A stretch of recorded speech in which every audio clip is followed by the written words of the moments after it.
Pourquoi la classe moyenne devient de plus en plus pauvre? Tu travailles, tu paies tes impôts, tu rembourses ton crédit, tu mets de côté ce que tu peux. Et pourtant, à la fin du mois, il ne reste presque rien. Tu n'es pas dans la misère, mais tu n'es jamais vraiment à l'aise. Tu as tout fait correctement, et tu recules quand même. Ce sentiment, des dizaines de millions de personnes le vivent en ce moment, en France, en Europe, partout dans le monde occidental.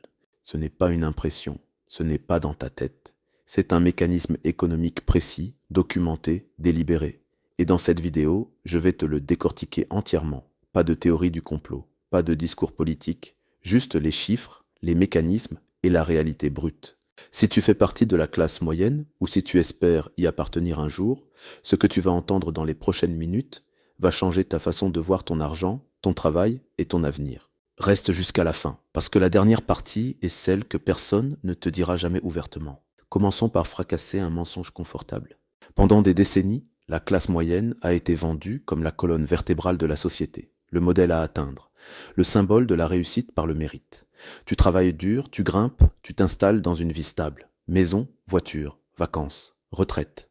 Ce pacte social a fonctionné pendant environ 30 ans après la Seconde Guerre mondiale. Les 30 glorieuses, une période exceptionnelle où la croissance était forte, les inégalités se réduisaient et le salaire médian augmentait réellement chaque année. Mais cette époque est révolue. Depuis les années 1980, quelque chose s'est brisé. Silencieusement, progressivement, sans que personne ne l'annonce officiellement.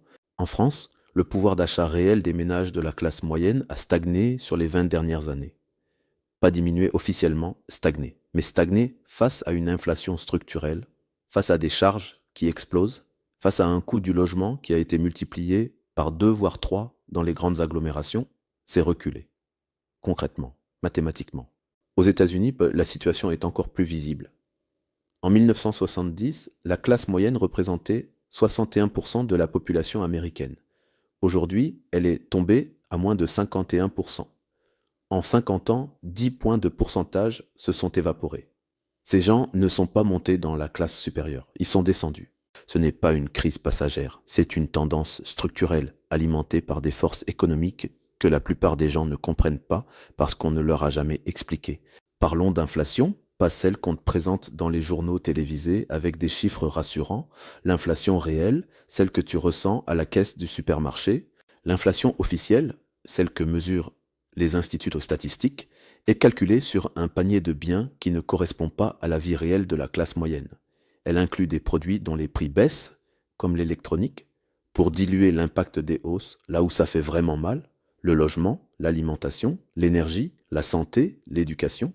Prends le logement. En Île-de-France, le prix au mètre carré a été multiplié par plus de 4 en 20 ans. Les loyers ont suivi. Résultat, un ménage de la classe moyenne consacre aujourd'hui entre 35 et 50% de ses revenus au seul poste logement. Il y a 30 ans, c'était 15 à 20%. Prends l'alimentation. Entre 2021 et 2024, les prix alimentaires en France ont augmenté de près de 20%. Les salaires, eux, n'ont pas suivi. Prends l'énergie. Les factures d'électricité et de gaz ont doublé pour des millions de foyers européens. Et maintenant, fais la somme. Logement, nourriture, énergie, transport. Ce sont les dépenses incompressibles, celles que tu ne peux pas supprimer. Et ce sont précisément elles qui ont le plus augmenté. Ce qui reste pour épargner, investir, se projeter dans l'avenir, se rétrécit comme peau de chagrin. L'inflation n'est pas qu'une hausse des prix. C'est une destruction silencieuse et continue de la valeur de ton travail. Et voici ce que personne ne te dit clairement. L'inflation profite à ceux qui ont des actifs, de l'immobilier, des actions, des entreprises, parce que la valeur de ces actifs monte avec elle. Elle appauvrit ceux qui n'ont que leur salaire. La classe moyenne, massivement, n'a que son salaire. Voici un paradoxe que peu de gens osent formuler aussi directement. La classe moyenne est le segment de population le plus fiscalisé proportionnellement à ce qu'elle reçoit en retour. Les très riches ont accès à des structures juridiques sophistiquées, holding, montage offshore, optimisation fiscale légale, qui leur permettent de réduire drastiquement leurs charges fiscales effectives. Un milliardaire peut très légalement payer moins d'impôts en pourcentage de sa richesse réelle qu'un cadre moyen payé 50 000 € par an. Les plus pauvres, eux, bénéficient légitimement d'aides sociales, d'exonérations, de dispositifs de redistribution. La classe moyenne, elle se retrouve dans l'angle mort du système, trop riche pour bénéficier des aides, trop peu fortunée pour accéder aux optimisations fiscales des élites. Elle paie plein pot, l'impôt sur le revenu, les cotisations sociales, la TVA, qui est un impôt profondément régressif, car elle frappe proportionnellement plus fort les revenus modestes, les taxes locales, les taxes foncières. En France, un ménage de la classe moyenne peut facilement voir 45 à 50% de son revenu brut partir en charges et impôts de toute nature. Ce qui reste, le revenu disponible réel, a stagné ou diminué depuis 20 ans. Et pendant ce temps, les services publics financés par ces impôts se dégradent. Les temps d'attente aux urgences explosent, la qualité de certaines écoles publiques recule dans les zones périurbaines où vit massivement la classe moyenne. Les transports publics sont insuffisants dans ces mêmes zones, forçant à posséder une voiture, une charge supplémentaire. Tu payes de plus en plus pour des services de moins en moins performants. C'est ça, la double peine fiscale de la classe moyenne. On t'a vendu le crédit comme un outil d'émancipation.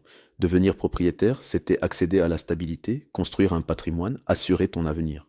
La réalité, c'est plus complexe et souvent plus cruelle. La hausse des taux d'intérêt, intervenue entre 2022 et 2024, a été l'une des plus rapides de l'histoire moderne. En 18 mois, les taux immobiliers sont passés de moins de 1% à plus de 4% en France. Concrètement, un crédit de 300 000 euros sur 20 ans coûtait environ 1 400 euros par mois à 1%. Le même crédit à 4%, plus de 1 800 euros par mois. 400 euros supplémentaires chaque mois pour le même bien avec le même salaire. Des centaines de milliers de ménages ont été exclus du marché immobilier du jour au lendemain, pas parce qu'ils avaient de mal géré leurs finances, parce que les conditions macroéconomiques ont changé sans prévenir. Ceux qui étaient déjà propriétaires à taux variable ont vu leurs mensualités exploser. Ceux qui avaient des prêts à taux fixe ont cru être protégés, mais ils se retrouvent avec un bien dont la valeur stagne ou recule. Impossible à revendre sans perdre de l'argent dans certains marchés. Et les locataires de la classe moyenne, ils sont pris en étau. Les loyers augmentent parce que la demande de location explose. Tous ceux qui ne peuvent plus acheter se reportent sur la location. Résultat, loyer en hausse, accès à la propriété bloqué, épargne grignotée par l'inflation. C'est un piège à 3 mâchoires. Que tu sois locataire, propriétaire ou candidat à la propriété, tu perds. Parlons maintenant du nerf de la guerre, les salaires. Il existe un tabou dans le monde du travail. On ne parle pas de salaire, on n'ose pas comparer, on n'ose pas revendiquer. Et cette omerta profite à qui? Pas aux salariés. La réalité des données économiques est sans appel. Depuis les années 1980, la part des salaires dans la valeur ajoutée des entreprises a diminué dans la quasi-totalité des pays développés. Ce que ça signifie concrètement, les entreprises produisent plus de richesses qu'avant, mais les salariés en captent une proportion moindre. La différence va aux actionnaires, aux dividendes, au rachat d'actions.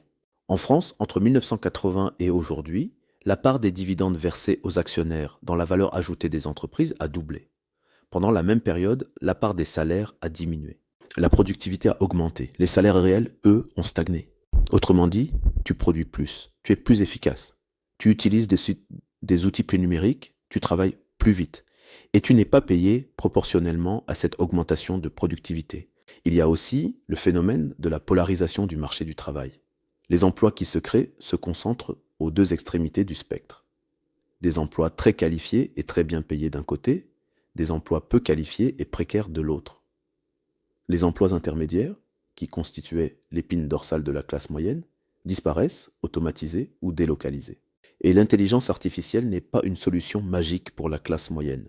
Dans sa phase actuelle, elle automatise précisément les tâches cognitives répétitives et de niveau intermédiaire. Comptabilité de base, traitement de données, service client, analyse standardisée, exactement les métiers qui faisaient en vivre confortablement la classe moyenne. La classe moyenne croyait en une promesse fondamentale. Tes enfants vivront mieux que toi. C'est terminé. Les études de mobilité sociale sont unanimes depuis 10 ans. Dans la quasi-totalité des pays développés, la mobilité intergénérationnelle a fortement diminué.